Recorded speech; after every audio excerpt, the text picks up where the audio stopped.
Walang masama sa paggamit ng pseudonames ng mga personalidad na tumatanggap ng confidential funds.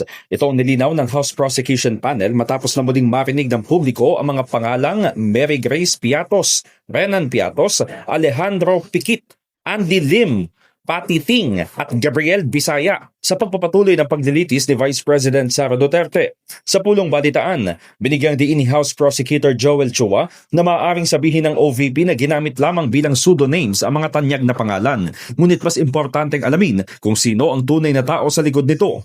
Ipinunto ni Chua na may proseso para maprotektahan ang recipients ng confidential funds. Pero yung mga pangalan po na counterpart nito or yung mga identity, yung true identity, dapat po nakalagay yan sa isang sealed envelope. At sa likod ng sealed envelope may nakalagay confidential.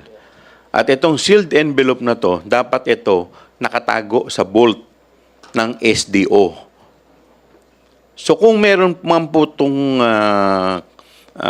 masasabi natin na true identity, dapat nung hiningi na sa kanila nung COA, ICPAW, dapat sinumiti na nila ito kung na-question yung identity. Punto rin ng kongresista, normal na sa budget process na bilang paggalang at bahagi ng tradisyon, hindi binubusisi ang proposed budget ng Office of the President at OVP. Kahit ang confidential funds ay maaari umanong hilingin. Yun nga lang, sinabi ni Chua na ito ay naging Casper. Yung confidential fund itself, hindi naman po problema yun eh. Kaya lang po, naging Casper. Ibig sabihin, siya po yung friendly ghost.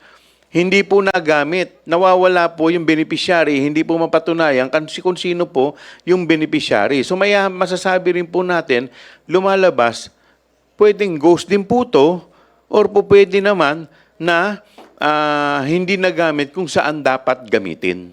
Dagdag ni trial spokesperson Zia Alonco Adyong, hindi dapat itago sa ICFAO ang pagkakakilanlan ng mga naturang individual. Para kay Adyong, maganda sanang panimula kung maayos na naipatupad ang confidential funds sa paglaban sa lawless elements, ngunit kabaligtaran ang nangyari.